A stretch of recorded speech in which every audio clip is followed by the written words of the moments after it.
What's going on, everybody, and welcome back to another episode of the Below the Rim podcast. Got another two-man pick and roll, pick and pop type action for you here today. Got a new partner in crime, Mr. Michael Malvin. Mike, how we doing? First of all, I love it. I love the pick and pop because I'm a mid-range guy all day That's long. your spot. That's your spot. Two, you say new partner in crime, maybe to the pod, but we've been going back a decade now plus. That's true. Listen, the issue is some of our on-court activities have resulted in you throwing a basketball at me. So I'm glad we're doing this virtually. So if things do get testy, there's a little bit of a barrier between that physical altercation. So here's the thing. Let's just clarify. One time, and you deserved it, and you asked for it.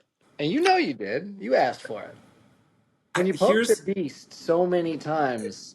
I might have selective memory, but I remember walking off the court with a win that night, and that's really all that I remember about the evening. Mentally, emotionally, and spiritually, you won. And a projectile just flying across the room at my head. But other than that, it seems like good times. How impressive is my arm, though? I got a pretty solid arm. Listen, you might have missed your calling.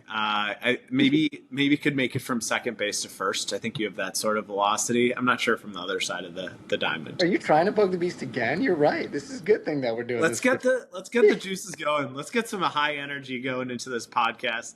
Don't know what we're going to come up against, but figured we'd have some fun with it. Speaking of, Mike, I thought it'd be really nice for you to introduce your rating scale that you use for books to the Below the Rim audience. Just because, for everyone at home, Michael and I have the pleasure of doing a monthly fantasy book club. So, yes, we do have interests other than NBA basketball. Hard to believe, but wide-ranging. Michael really refined his rating system this week, and it really resonated with me. So I wanted him to share it with the BTR family. So, again, I want to clarify. On the basketball court, very different Michael Malvin than off the basketball court. I'm a very nice guy on the basketball court occasionally, and then off the basketball court, I'm an optimist fully to the maximum power. So, in this book club, everyone was complaining like, oh, Michael, everything is too good. You always rate everything so positive. I'm like, yeah, because I like life more than you guys, I think is really what it comes down to. So we simplified it with the help of Connor, who had been on this podcast. We love him very dearly. And instead of a 5 or a 10 scale, I go 1, 2, or 3. 3 is I really liked it, which is 95% of the time. Then there's that 4% of the time that's 2, which is just, this is okay. I'm okay with this. I'll finish the book. And 1 is I can't stand it, which was like the second Fourth Wing book. And I apologize for everyone. I just couldn't get over the romantasy. I'm not into that as much. But that's my ranking. It's very simple, like the way I like to live my life, and most of it is a 3 out of 3. So, Michael, where do Bulls basketball fall into your scale right now? If there was a fourth of a 0 of disappointment and sadness and despair, that's where it would go. Because I can't watch, because they have disappointed me for years and years, and the fact that our front office makes me want to become a pessimist. I think it was interesting, and I'll introduce the bit that we're going to do here up top. Michael and I are going to really wrap our arms around what's going on in the NBA by coming up with kind of true starting fives that fit a couple of different categories. So we're going to start out with kind of our ideal starting five, and then break it down into kind of our best defensive five, the best 5 of guys that play 10 minutes or less, and then also the best 5 of U.S.-born players. And just for everybody at home, this is as of today, right? So this is for guys that are going to go step out on the court tomorrow. It's not about legacy. It's not about future Hall of Famer. It's not about growth. We're doing this as of kind of today's point of view. And the transition here is I didn't think about one Bulls player the entire time. The entire time I went through this process. So I thought it was a good indication of where our hometown team currently is. Yes. And I will get into it, especially with the 10-minute and under. I had to go deep in my bag, and I get a little silly on that one. I broke it down into 3 different categories because I really had to. But we'll get there. That's a little forced. We'll get there. Well, listen, I've had the pleasure of being on the podcast the past couple of weeks with Ian, so I've worked myself into a lather over the past couple of weeks. Why don't you get started? Get your warm up shots in. What does your full team look like for your starting five if you were going to go and try and conquer the world tomorrow? That is, I like when you use the word lather. Just to be clear about that. That was Just get some shots up. Get that nice first swipe going. A little lather. I will. So, in today's game, I know positionless basketball is. We transitioned to that as opposed from the 90s. You get your center that doesn't move out of the paint. We've gone away from that. So right now, I'm gonna go at point Steph, Okay. which again he is a point guard. At shooting guard, I'm gonna go with SGA, although he can obviously play both.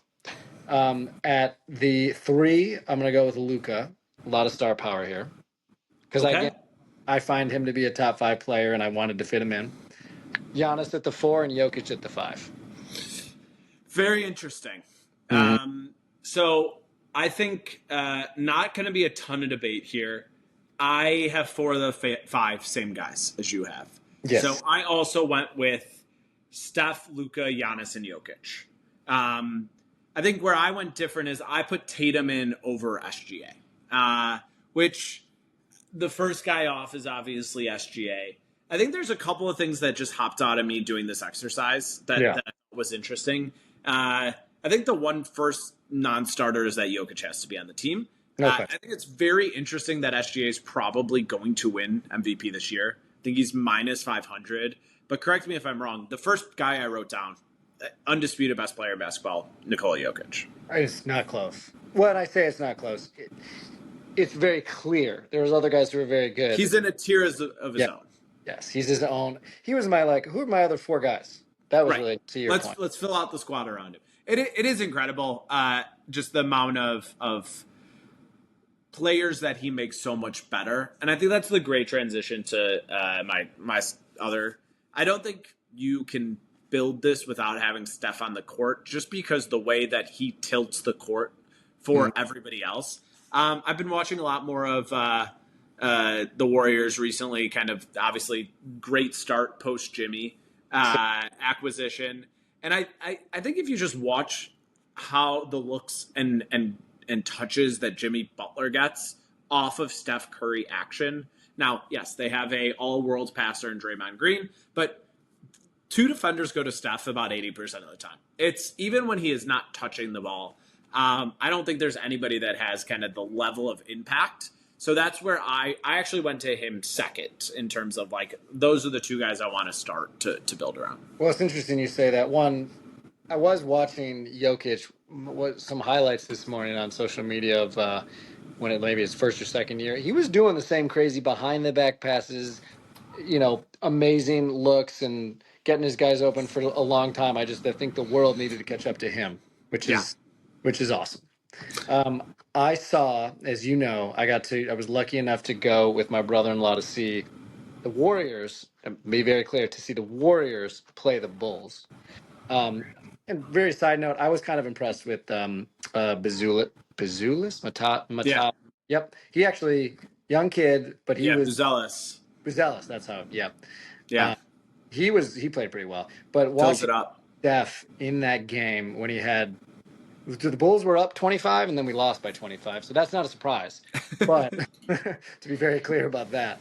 But Steph, I think he had maybe, I don't know what it was. He had 10, 15 in a row. And it was just fun to be able to see live the greatest shooter of all time. And to your point, he puts so much pressure on the defense. You always have to know where he is. You cannot help. Yeah. And he's a good passer, and he's great at getting to the rim. You're right. I think Jokic and Steph are the 2 guys that are 1 and 2 on that team for sure. And I know we had both had Luka. Talk me through kind of, obviously there's been a lot of Luka discourse, but just boil it down. Why does Luka belong on this list? Even slow start with the Lakers, all the rumors in Dallas. Why does Luka belong here? Because he's one of a few players in the whole world that can truly control an offense, can control a game. He can do whatever he wants. watching the game last night, even though he didn't shoot well against the Mavs, he was 6 for 17. He still had a triple double, 19 points, 15 rebounds, 11 assists. And those assists, as I was watching this game, they made behind the back pass over the shoulder, whatever it was, that was insane. I don't know how you even throw that pass, let alone know Austin Reeves that is there, let alone it be perfect. Like, shooter Perfect. pocket, he didn't hesitate a second. No, not at all. And I've heard comparisons about him to Harden. They stop the ball. They don't. I Yeah. saw last night 11 different times people get more wide open than they've ever seen and take like a time to set and shoot a three because of all of what he can do. The Mavs again. I don't think this is controversial to say that that will be the worst trade in history in my mind. It may be. I actually think, on top of the point you made, I think the passes that Luca makes look easy are the ones that I find to be the most interesting. Obviously, like over to the shoulder, incredible.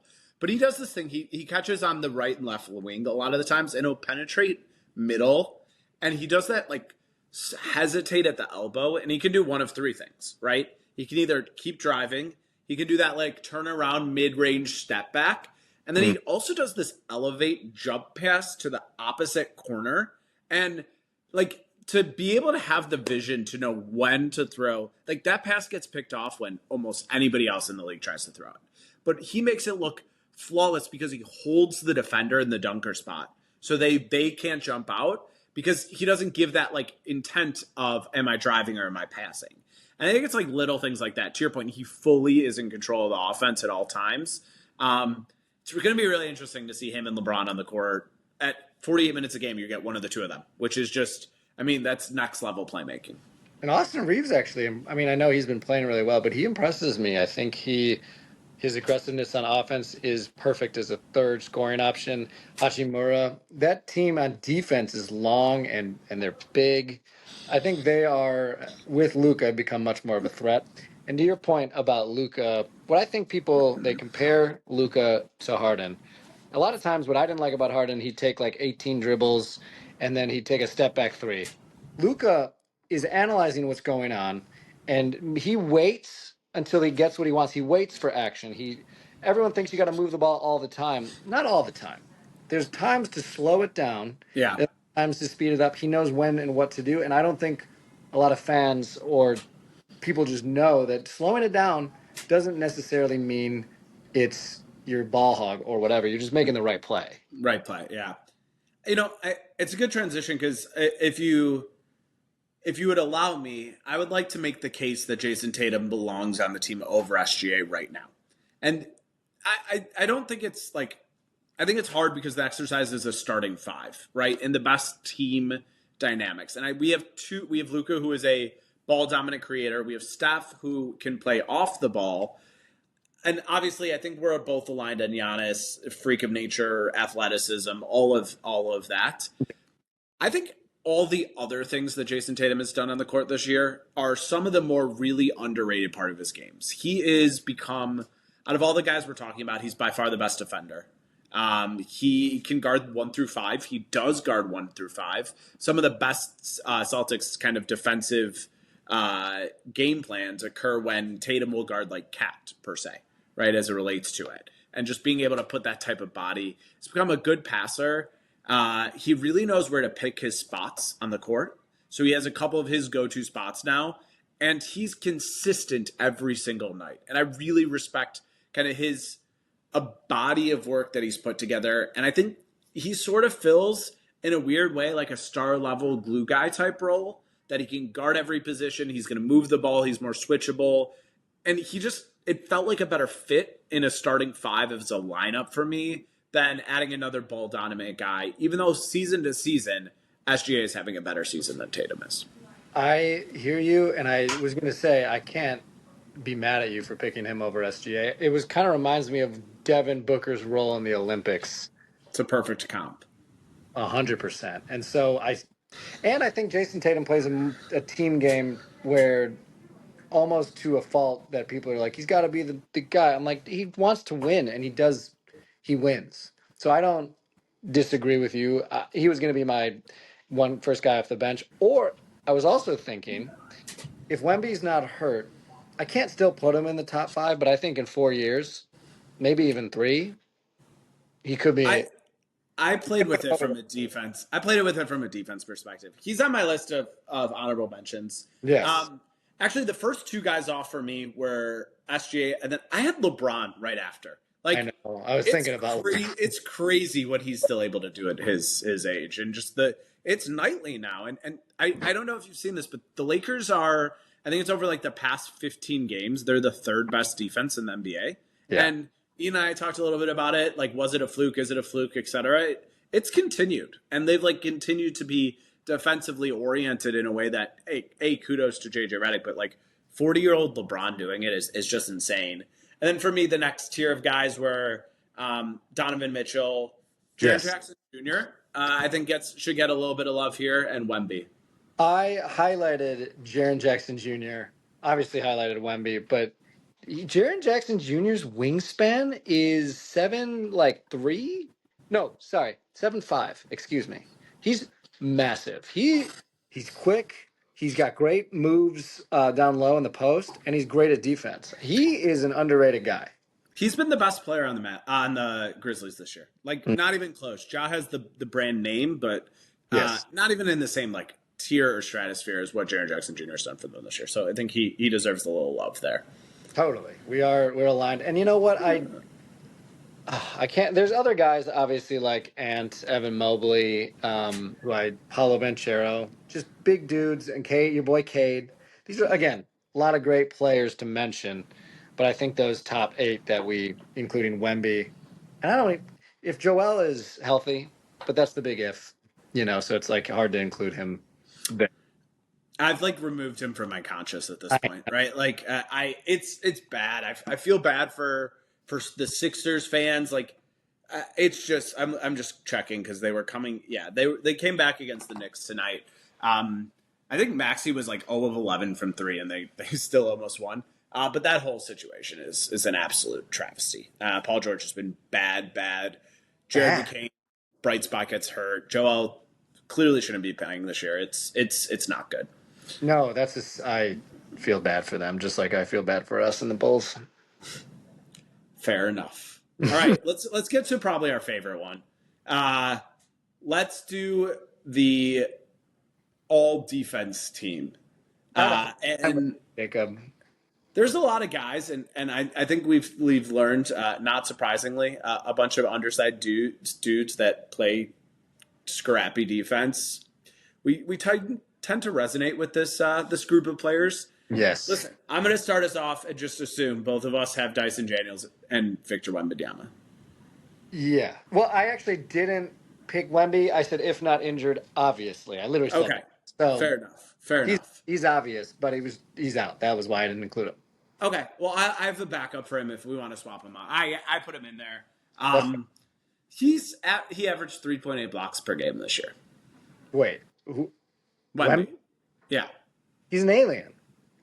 that's impossible to fathom and wrap your head around. Like, That picture of Steph shooting over when he's doing that whole wingspan. That how Michael Jordan has the 2 balls. yeah, That's going to be as iconic in my mind. it Steph, it looks like Space Jam, like the arm extending. 100%. That my favorite picture. So who else is on your all defense team? Maybe let's just start with your backcourt. So who do you have filling it out with Dyson Daniels? I had Drew Holiday. Okay, make the case. I will say 2 things. It's interesting. I went weird on this one. So I'll go with all my 5 because there's context here. I Drew All right. Holiday, who's 6'3", 6'7" wingspan. This was important for me. I'm a big wingspan guy. I had Luguentz Dort, 6'4", 6'9", because I've seen him stop guys and make them like tremble in their boots.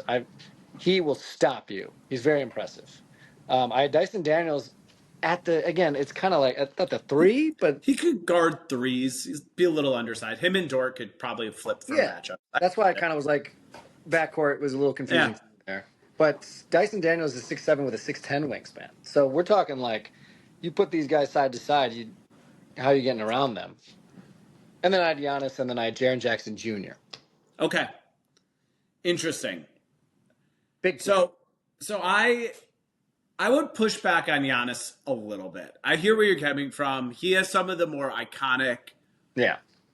like, playoff moment blocks, and I think in crunch time he has the upset. I just don't know if that nightly defensive effort is what it could be.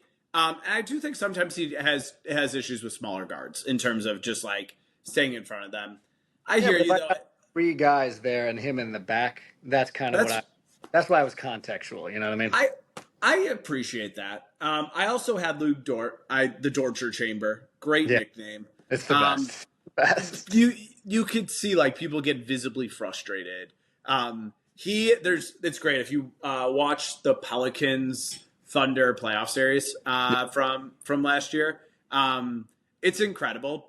Brandon Ingram just is like stops playing. Like I cannot deal with this anymore. I am done. I refuse to interact with this. Like this is literal torture, and it is just his performance just goes down, and he Lou Dort just takes him out of the game. It's Much really longer. impressive. That was one of his arms is like the size of Ingram's leg. He's got them hips, those He's got thick lower legs too. You ain't getting around. Underrated 3-point shooter, but not important in this category. You know, and the actual guy that I had Dyson Daniels at my 2 and Lou Dort at my 3. So we have a very similar kind of structure there. Drew Holiday, I think, is a little old. I don't think that was my as he has been. Yeah, I actually went with Jalen Suggs here. he was on my he was on my bench. It broke down to me like this: the Mavericks or the Magic, excuse me, are 20-15 with Suggs this year, and 9-16 without him. He is a top 8 overall defensive rating guy in the league, and there's never when he's on the floor, there's never a Magic's game where he does not go flying across the floor at least 3 to 5 times a game. So for me, it's the effort, it's the hands, it's just the impact at point of attack that really unlocked a lot of the Magic identity. And for a team that was top 5 in the league when he was on the court defensively to a significant losing record without him, to me, that was proof was in the pudding. And I wanted him at point of attack. He was one of my, I had my guards, forwards, and centers as like on my bench right there. He was right there. So I was having a hard time because the first thing you said, Drew Holiday is old. I was like, I know, but he has a special place in my heart. I get it. I think he's our guy. Like I'm okay going with your guy and saying I'm going to go down fighting with my guy until like that's sort of me with Steph, right? I'm like I'm going to continue to pick the Warriors until Steph is no longer. So I hear you. That's fair. And then the only other guy that I had different, so I had Wemby. If you took Wemby out, I would go with Jared Jackson. So he was my first guy out. I went with Mobley over Giannis. I think he's just a more natural rim protector. And I think he just has perfect timing at the rim.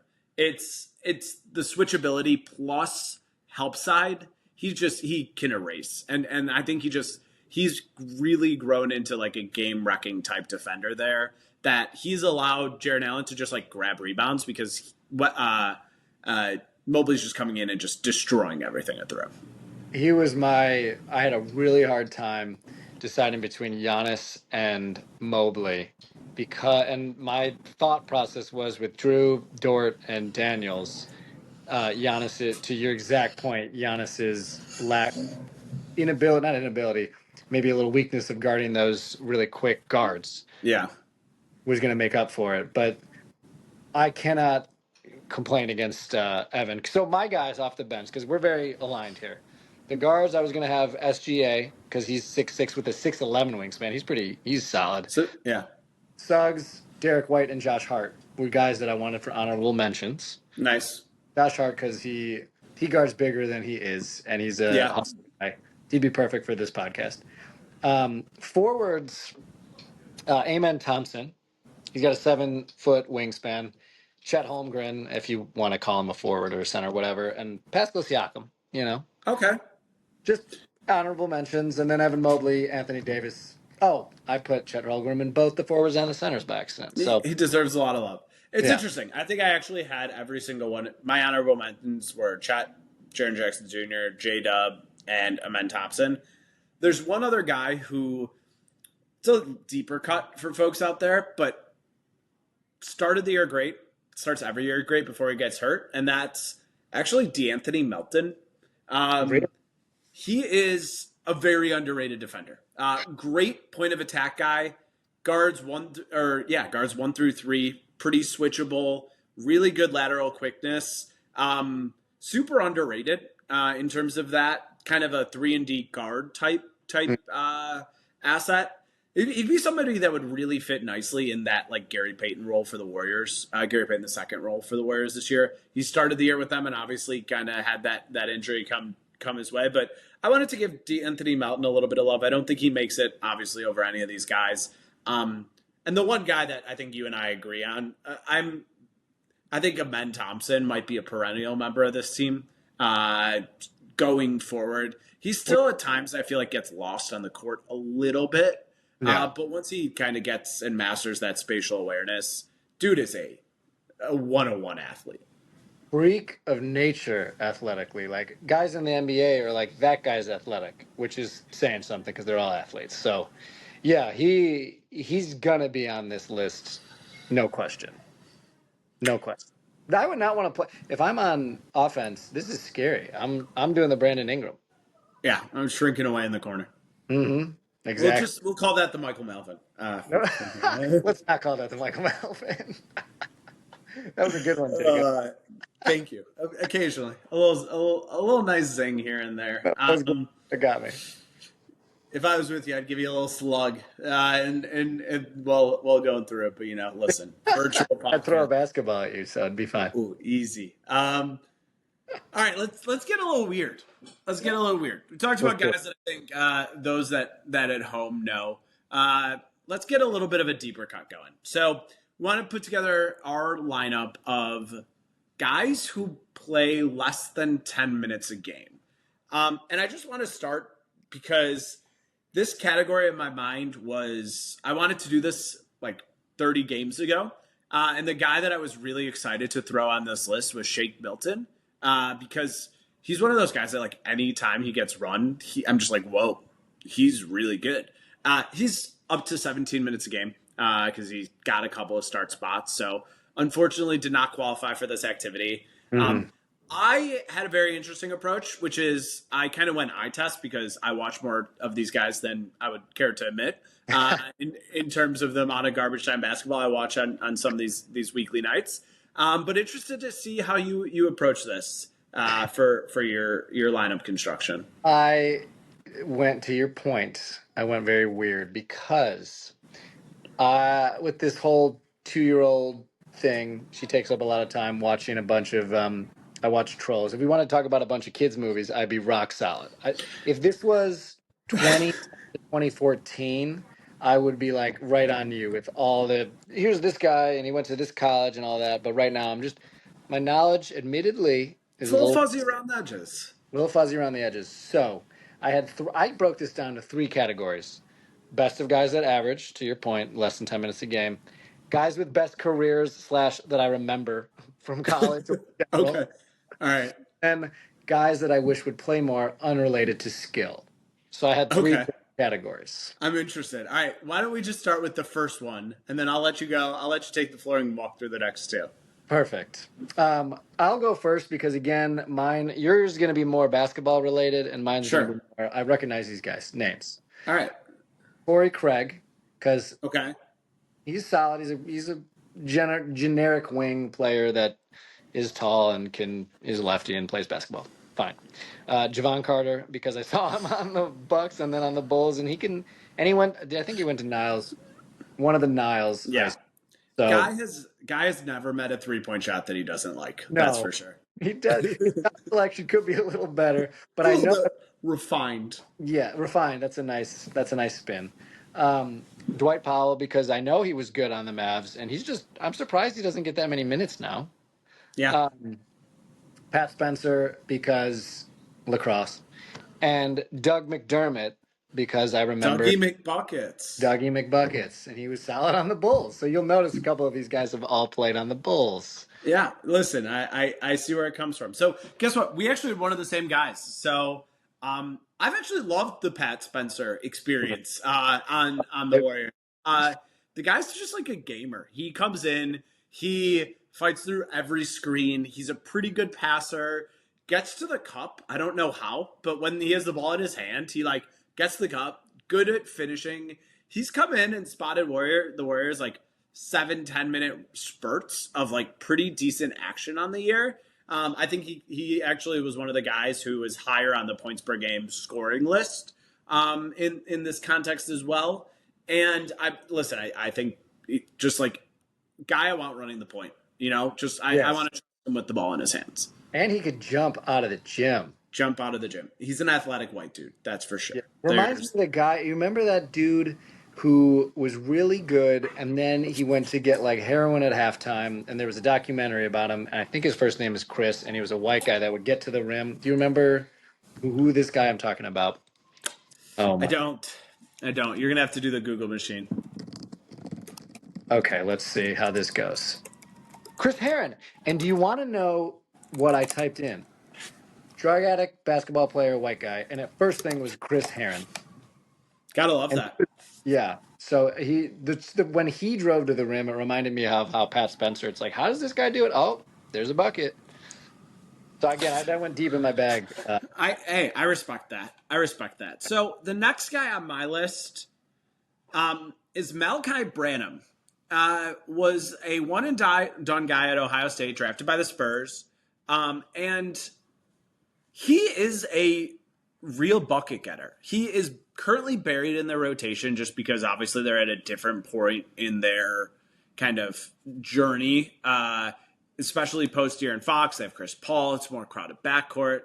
But in his career, he has had games of 27, 26, 24, 23, 23, 23, 22, 22, 21 points. He's a guy that can go out and get 20 points, really good three-point shooter. He's one of those guys that feels to me that, like, provided the right circumstance, context, and opportunity, he has the talent that he's going to have nights that pop off.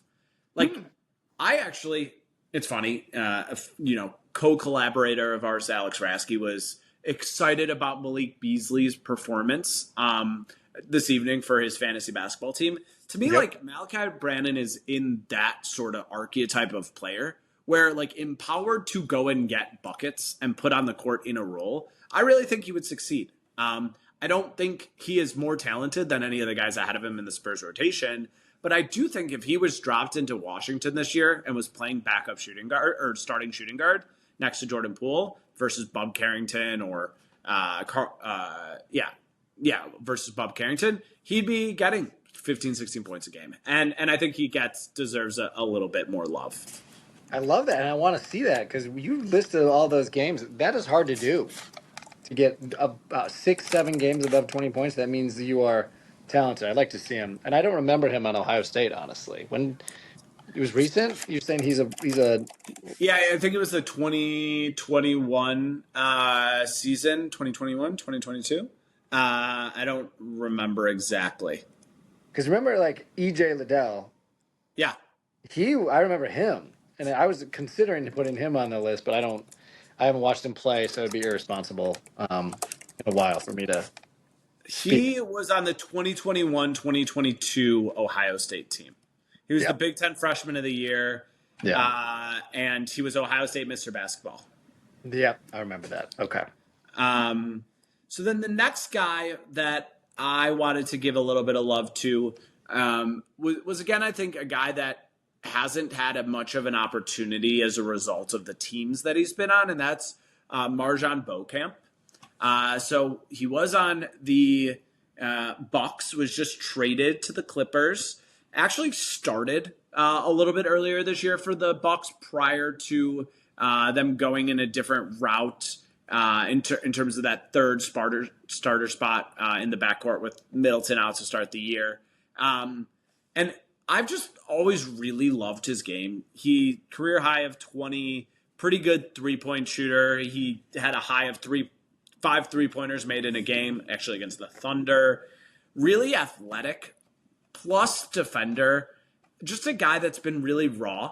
That didn't ever get like that opportunity to really grow into his body, right? And he was a guy that was G League Ignite, right? He Yep. didn't really have that college experience, and I just don't really think he's had that really formative experience where he's had enough reps to really take his game to the next level. So he was a bit of a throw-in that trade that then brought Kevin Porter Jr. over to the Bucks, which I don't really understand, but really love his defensive and offensive upside.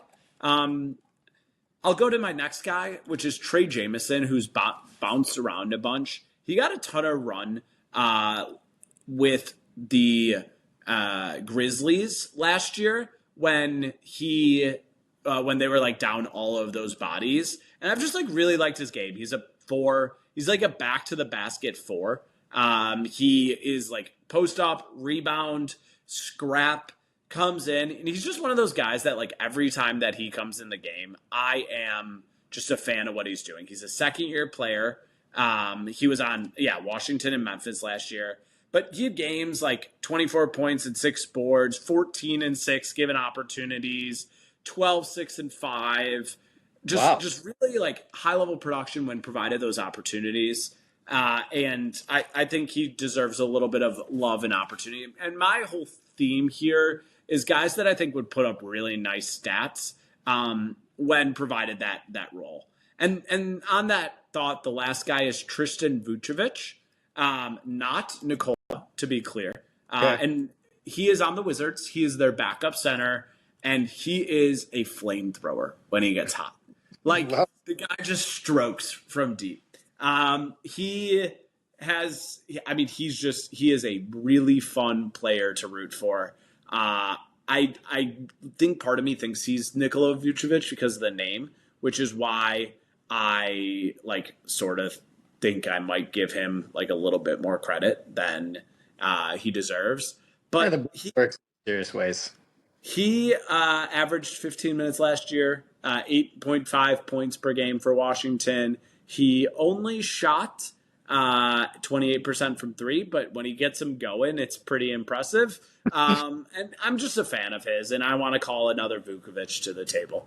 I can't argue because I haven't really seen a lot of these guys play, but I love your analysis on all of them. 2 side notes. Has there been any really good G League Ignite players other than Buzelis that I know of? I just know he was The Thompson twins are both Ignite. rock solid. Is it getting? I feel like more people, especially now that you can get, with the transfer portal, you can get paid to go to college. Yeah. Is G League Ignite going away? I don't hear much about it. Yeah, I think they are no longer. Yeah. So it is shutting down. That makes sense. Okay, so it'll really be the Thompson twins that'll be. Yeah, and like I think Scoot will be the other one if he does pan out, but obviously not looking great. No, but I want to give him time. And what's interesting? You say a lot of the times, if given the opportunity, I find if given the opportunity and also put in the right scenario for the transcendent talents like Luka, that's just going to make an impact whatever team. It doesn't matter. They're just It's impossible to keep him off the court. But for 95% of the players in the league, it's really about who's on your team, what your role is, how the coaches see your role. I think I forgot who said it, but it's just basically like most guys in the league are role players. So be the best at your role that you can be, because there's not enough time or opportunity or whatever. So I do wonder a lot of these guys if a lot of it's luck, team, what you're drafted to, and then how you're viewed on that team. So I find that interesting. Completely agree. All right, hit me with your other couple of categories. This is fun. I was doing a lot of research last night. I'm like, I don't know a lot of these guys. I'm excited. I've been waiting for this all day. So guys with best careers / that I remember in general. Taj Gibson's still in the league. What a guy. Freaking love him. I think it's pretty self-explanatory, but he was on my favorite Bulls teams that in memory that I've watched. And I think him, honestly, I'm picturing him and Coach Tibbs like going after a game to get a glass of red wine, the two of them just talking. I just have think they've got that such great relationship. And maybe I want it. Maybe it's just something that I desire. Maybe But you need it. maybe I need it. Maybe it's that optimist in me coming out. Um, Tristan Thompson's still in the league. Yeah. He's had some interesting on and off the court adventures. And honestly, I liked him on the Cleveland team. He seemed like a guy that I'd want to hang out with, but definitely not go to the clubs with. Don't go to the clubs with it. Don't go to the Or clubs. maybe do. I don't know. Leah's in the room. We're not going to the clubs. I promise. Um, nice. Patty For Mills. those that are on audio only, there was some winking that occurred. Yeah. Yes. Good. Spot on form. My boy Patty Mills won because he was really good on the Spurs, and I remember him being a spark plug, and he was a good 3-point shooter. And he's from Australia, which He I is. abroad there, and I found that to be really fun. Joe Ingles, because again, he's a guy I do want to go to the bar with, and just I want to be friends with him. You go to the pub with Joe Ingles. You go, but you're not. You can't have one beer with Joe Ingles. It's got to be. You're having at least 4. No. We're getting a babysitter. I'm out of town. Yeah. I'm staying at a hotel. We're getting after it respectfully. And I feel like we don't leave the booth, but we have a lovely time. Oh, 100%. And there's a lot of shit talking. Yeah. A lot of it. And we know he's not like a nice guy, but he's a really fun guy. Yeah, he's like the asshole that you're asshole. Right. Yeah. Yeah. Do you know anyone else like that, Michael? Jacob, that was a shot at yourself. Listen, self-awareness is a good quality to have. Wow, this is a pick and pop right here. That was good work. Luka Garza, because he was so good in college. He was my honorable mention. He comes in and scores buckets, still to this day. Yeah. He would have been, if this was the 90s, he would have been really good. I'm telling you, because he's that post-up player. This is what I'm doing. This is my space. This is my lane. Let me just work. I don't need to go up there with you guys and their skills. I don't need that. So I love him. And then Colin Gillespie, because he's still in the league. Yeah, that's kind of shocking. I knew all the other guys that were in the league, but I didn't know Colin Gillespie was still in the league. Is he a coach now, or is he still a player? No, he's on the team. He's on a player coach. It's interesting. He was on. I remember him on Villanova. I'm like, you're on Villanova, and you were really good. Here's my thing with that is Ryan Arcidiacono and Colin Gillespie. You could put them next to each other and give me 50 guesses, and I wouldn't be able to guess which one it was. You could tell me that was right, and then you mix them up again and you put them back, and I'd be like, I think they're the same person. It's interesting too because I only know the differences because Arcidiacono has now got a headband and long hair. That's the only reason. And Gillespie played on Villanova 4 or 5 years. That's why I was like, he was in college forever. Yeah, it's kind of like he's been in the NBA forever, maybe. But not really. Yeah, it's very confusing. And then guys I wish that would play more unrelated to skill. I think Mac McClung for obvious reasons. Naturally. Let's see him yam in a game. Yep. There's a player in the league. I'd like to know if this guy existed or if you could tell me where he went to college. JT Thor. I know JT Thor. He was drafted by Charlotte. He went... I don't remember where he went to college, though. Yeah, the fact that you remembered him and even knew who he was. Yeah. I just remember him from Love and Thunder. I want an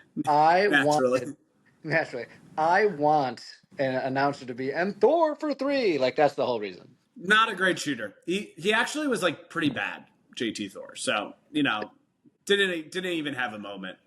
That's disappointing. Another name guy, the Key and Peele East-West Bowl. Naturally. I watched it the other week. It's classic. Sandro Mamukelashvili. I just want an announcer to say that name 5 times fast. Mamo. He gets some run on the Spurs. A little left action. Yeah. He's got a nice little jumper nowadays. Okay, perfect. Again, I had to say it out loud in my head a few times. You got to be watching some garbage time Spurs to see his run, but it's always fun. Perfect. I'll get on that. And then two more. Jacob Toppin, just because I want to see if he's like his brother. His brother's He's so not. I, I had a feeling because otherwise I wouldn't be on this list. But I saw Toppin. I'm like, he must. Where did he go to? Where did he go to college? Where was he at? Jacob Toppin. Yeah, Maryland too. I thought they both went to Dayton. Okay, that's fair. And then Pat Spencer for the reasons that we said previously. Go Pat Spencer. Go Pat Spencer. So I had to get a little odd with this one, but I felt that it was worth both of our time. Apropos, I enjoyed myself. There's no doubt about it. Yeah, it's a little bit scary that I do know where every single one of those players plays, but we can dissect that at another time. It's a healthy obsession. Yeah, sure, we can pretend. Yeah. So the other thing I've been doing, because I haven't had enough basketball in my life recently, is watch Court of Gold. Okay. So I have some thoughts. I'm going to table them, but in the spirit of that, let's come up with the USA starting five today. So obviously they just played the Olympics. Good for them. That was fun. They won a gold. Pretty cool shit. Mm-hmm. Who's your starting five if you're starting today? And again, I don't really have a center. This was very positionless, a lot of guards. I'm talking Listen, like you're trying to win a basketball game. Go for it. I'm going to go with Kyrie, Ooh. Steph, Tatum, KD, and Ant. And again, I don't have like an Anthony Davis. I don't have LeBron, which I could be convinced to. I could be convinced to Cade Cunningham, Donovan Mitchell. And again, a lot of guards there. But I was talking just like pure talent guys that I know are winners. And I could also Jalen Brunson as well. I could put him in. So you've now officially named every guy that I considered. So we all considered. I think that's interesting. Like I think a couple of the omissions, like Jaren Jackson Jr. we didn't talk about. Obviously, Paul George. I think those are probably the biggest ones. But no Brandon Ingram, obviously. No Tyrese Halliburton, who actually is turning it back on a little bit to the back half of this year, but I think he's a step below all those guys. Probably a fun dude to hang around. Seems like a laugh, right? Oh, he'd be friends. We would be friends. All of us. You actually, I fully, for those at home that want to know what Michael Malvin would be like to hang out with, I just think imagine the persona of Tyrese Halliburton, and you definitely have it. A little goofy, just like fun loving. That's your spirit animal right there. And that's a guy that I was like, I want to be friends with him. So I appreciate you saying that. Seems like a good guy. I'm a huge fan. I'm a huge fan. But I also, some other guys that I just listed, those are the top guys. Okay. Bam Adebayo. Sure. LaMelo, I don't know. Move on. Perfect. You hate him. Paolo Banchero. Devin One Booker. day. Sure. Devin, Jaylen Brown, James Butler the third. He's a little old. I wanted Tyler Hero not. But listen, I appreciate the nod. He's been great. He deserves a little bit of a nod. I agree with everything you said. I would just come up with the starting five a little bit differently today. I'm going with it. I'm going KD off the bench as my sixth guy. So that's really where this comes together. I'm going Steph, Ant, Tatum, LeBron, and AD. I can't argue, but KD, man, he is the bucket getter. I think it sort of would depend out of those six who I was playing. Like, I think there's a world where you could start Tatum, KD, and AD. I think you could start LeBron at the 5 and go smaller. I think the reality is, like, I found myself between KD, LeBron, Steph, AD, like, pretty locked in on that. Yeah. And I think it was kind of like a reflection on what I wanted to talk a little bit about from a Court of Gold perspective, which for those at home that haven't watched it, awesome Netflix documentary, 5 parts that goes and follows 5 different national basketball teams starting about 3 weeks before the Olympics all the way through the gold medal game. Really worth a watch, really well done, really behind the scenes. Like, you're seeing them actually train, conversations with the coaching staff. So you get a obviously curated, but a pretty good view of what's going on. So they follow Team Canada, Team France, Team USA, obviously, Team Serbia. So those were the primary four. And then as a result of just how it played out, you did get to like see some of the Team Germany interactions and just reminder of like how prevalent, right, they are in the in the National Basketball kind of association, or not, Global Basketball Association. So my first one that I wanted to throw out there, just going through this exercise and really thinking through it, I think out of the next 4 Olympics, the U.S. will win 2 gold medals or less. I think we are on the precipice of a fundamental change in what the U.S. basketball standing looks like. If we think about that exercise, right, we are still in a point where these guys, the 4 out of the 7 best guys are 36 or older. Mm-hmm. Right? And Kyrie's no spring chicken. Even AD injury prone. Really the only guys, like Ant and Jason Tatum are the core of that next group. And are going to be the core of that next group. And if in the documentary, you see the pipeline, not of NBA talent, but of cohesive talent, Serbia is going to continue to generate, France is going to continue to generate, and even Team Canada has at the forefront of pieces around Shea, right? Not to mention the threat of Germany with Franz and Mo Wagner and kind of the pieces that they're going to put around them. The margin for error going forward in world basketball, I feel like, is going to be so small. And I think it's going to result in this weird world where since 1992, the original Dream Team, and kind of this year, where USA was able to stave off the competition, I feel like we might be at the end of dominance on the world global basketball scale. And that's kind of a scary thought. Well, it's interesting for a multitude of reasons. One, first of all, the Malvins are going to watch the shit out of this documentary. As you should. I cannot wait. I'm so jazzed about it. Two, if we looked at our overall, only Steph was in there. And the rest of it was the rest of the world, our top 5. So that's 10. Three, when you say scary, I kind of view it, again, optimist, the opposite. The Dream Team, their goal in 92 was to get basketball to the rest of the world. And they've done that. This is a global game. We should want all of the world to be incredible at basketball because, one, it's the best sport objectively and subjectively. And I like seeing other nations.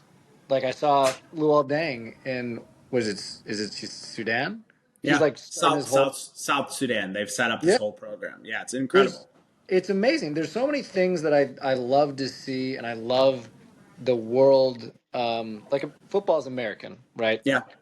Basketball I view as worldwide, and I love that. And when we were watching the Olympics, this summer, it wasn't like we're so much better than everybody else. Like we were kind of like with our basketball. I was like, oh my God, this is exciting because, one, we needed the heroics of Steph.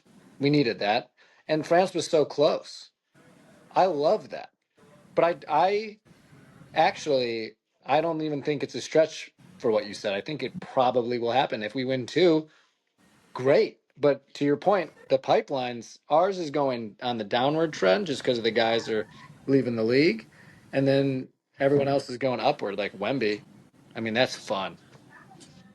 It gets me to my next point, right? And I totally agree with you, which is like, let's embrace it, but let's embrace it to the next level. And I kind of planted my flag in this when we were talking about the NBA play-in tournament a little bit. I want to be on the forefront of conceptualizing what a Europe championship style type tournament would be for global NBA clubs or global basketball clubs to play in a Champions League type tournament, right? So in soccer, they have the Champions League, right? UEFA Champions League. Top 4 teams from Premier League, top 4 teams from La Liga, top 4 teams from Serie A, Italian, et cetera, et cetera. And throughout the year, it's a competition, right? So, for example, like Premier League teams play their Champions League matches on Tuesday and Wednesday, and and then they'll play their Premier League game on Saturday, right, or Sunday as it relates to it. Why are we waiting just for the Olympics, right? Why aren't we playing against other teams, cohesive teams, in a let's actually crown a global champion? Yeah, at first the NBA is going to dominate. I acknowledge that. But that was also the truth of the Champions League, where only the Barcelona or Real Madrid would win, or a Premier League team, right? And then we had a German team win. Then we had an Italian team win. And I think creating that ecosystem now's the perfect time. Let's tap into this excitement of international basketball, and really that's going to drive intrigue in the NBA. That's the type of change that I think would actually build momentum and change this discourse of what's missing and the stylus game. Like, let's introduce a true champion of the world concept in addition to the structure that we have that exists today. So how crazy am I being passionate about an international tournament? One, not crazy at all. To sell me on playing more basketball and to sell me on playing internationally, like we'll go. You want to go to Australia to watch a game? Let's do it. Let's do it. In all seriousness, though, I love that idea because I've mentioned this before. Watching that Olympics against France was the most excited I think I've been in the last 5 to 10 years since that Bulls Celtics playoff series. That was incredible. And everyone argues like, oh, European style is so much better because it's different. They play more, they play more as a team and they do back cuts and all these things. Versus US being more isolation. Let's test it out. Let's find out. Instead of just what if, let's play. And you're right. Why do I have to wait 4 years? I kind of was like, as you were talking about that, I was like, what if they also did like where you could go down in a league or you could go up? Regulation. Yeah. Yeah. I was like, what if we do that? So, and I think the NBA is warming up to it because isn't Silver talking about like, what if we have a team in London? Or Yeah. Yeah. So whenever you have your one-on-ones with Mr. Silver, I'll get him on the call. bring him on the call. I think it's an easy answer. I think you cut 20 games from the NBA season and you enhance it with a global calendar. And I think all of a sudden every game means more. To your point, only certain number of teams are going to make these leagues. You probably have a top flight and a second flight, right, as it relates to it. And I think there's something there that like we could really use this momentum that globally the excitement is building in basketball and make it a global sport and really compete at a different scale. And it's a fan. It's also, I was like, go US. Like, I think that everybody it'll be more, it's communal. The documentary about, oh my gosh, the two very famous celebrities that own the soccer team. I'm blanking. Oh, the Menendez brothers? That one? No. No, those are the murders. Ryan. Wrexham. Yeah. Wrexham. No, the murders. Let's not go there. We're gonna go. I don't know. No, the Wrexham. And they, in the first episode of the documentary, they were talking about how like this team brought our town together. Like it adds to the culture. And I'd love for basketball to be part of the world culture in a meaningful way.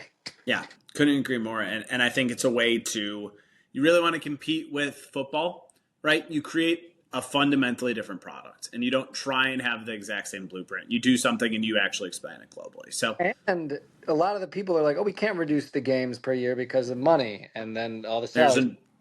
Add it elsewhere. The players won't care. We'll love it. Every game will mean more because regular season will mean more for an NBA championship, which is still going to be number 1A.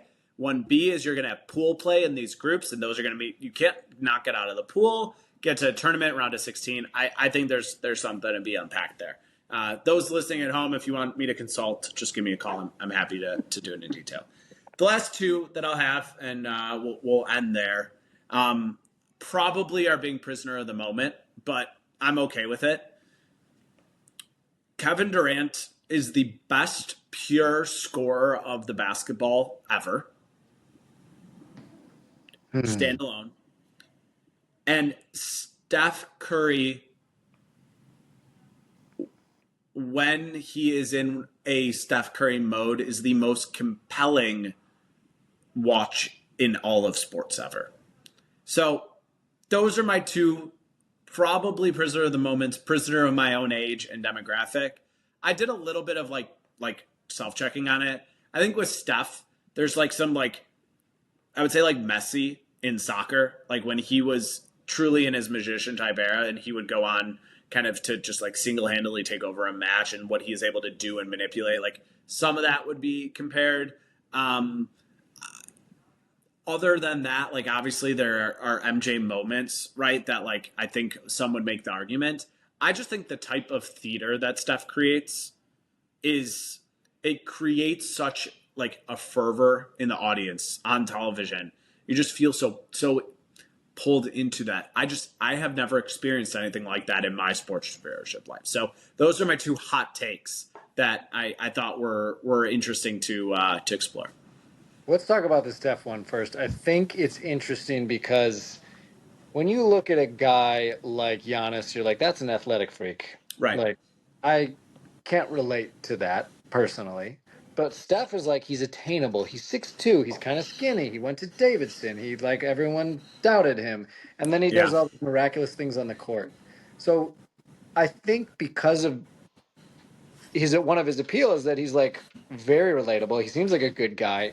There's not a bad thing in the press about him. He's Yeah. just, you want to hang out with him and you want to root for him.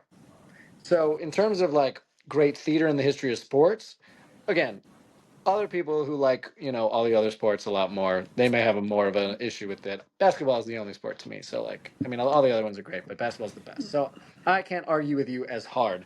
I'm sure other people would say, maybe like I don't even know, like a Tom Brady, whoever they want to say in football, but I think that Steph, because of the reasons that I said, he's really compelling. And I watched it live. And even though it was against my Bulls, it was like watching it was inevitable. Like, oh, he's going to make this. He's going to make another four in a row. He's going to be impossible. Watching him in the Olympics, again, the excitement that is palpable. You cannot Yeah. contain. I was like a little schoolgirl, just so excited. It was awesome. So it's not. I don't think it's so much of a hot take. I think it can be definitely argued, for sure. Katie's a little more. I see where you're coming from because how do you stop that mid-range jumper? He's either going to make it or miss it, and it's nothing to do with the defender. He can score from three. He's so quick. He's doing things that a point guard can do in a 6, almost 7 feet body. He can get to the rim. I think Michael Jordan would probably have something to say about it. Kobe, if he were here, bless his heart, would have something to say about it. And it's hard because the the defense now, the rules of the game are different. So True. if I could get my time machine and I could get all the guys in their prime and put them in like today's game or even back then, like I'd love to see how Katie would do then. I'm sure he'd do amazing. But it's hard to do apples to apples. Yeah. But I understand why you would say he's the best scorer of all time. Um, and like, what about Wilt? Like, he scored 100 points in the game, but he was also playing against Bob Cousy. So it's like, it's hard to. This is an aside. I actually don't know if I believe it happened. Oh, I saw there's a picture of him in there. He had his little 100. So Yeah, there I was just part a of me bit. is like, are we sure? Like, Yeah. are we? Are we? I don't know. I don't know. Yeah, he wouldn't do well in the age of social media. That's for sure. Confirmed. Good point. Confirmed. It's a good take though, Jacob. I think Michael. I'm gonna go with Michael. Maybe a better scorer. Maybe not. And again, maybe if he didn't need the three as much, and then he got that mid range. He got the three later in his career. So yeah, it's a Fair fair. enough. Fair enough. Well, strongly suggest to all those at home. I know the Malvin family will be probably jumping in here. Definitely a really great way to relive those experiences and kind of really think through the world basketball scene. Mike, anything for the folks at home before we drop off? No, it was. I'm really excited to watch this documentary. This was a really fun pick and pop with you, Jacob. I had Yep. a Listen, blast. It's always a pleasure spending an hour with you. Got Wouldn't it. ask for anything else on a Wednesday night. Yeah, it. Thanks to everyone at home for listening. This has been another two-man version of the Below the Rim podcast. Getting together with some of the Below the Rim team members this weekend, and hopefully we'll be back next week with some stories to share with everyone. Hope everyone has a great weekend, and looking forward to talking more basketball soon. Thanks, guys.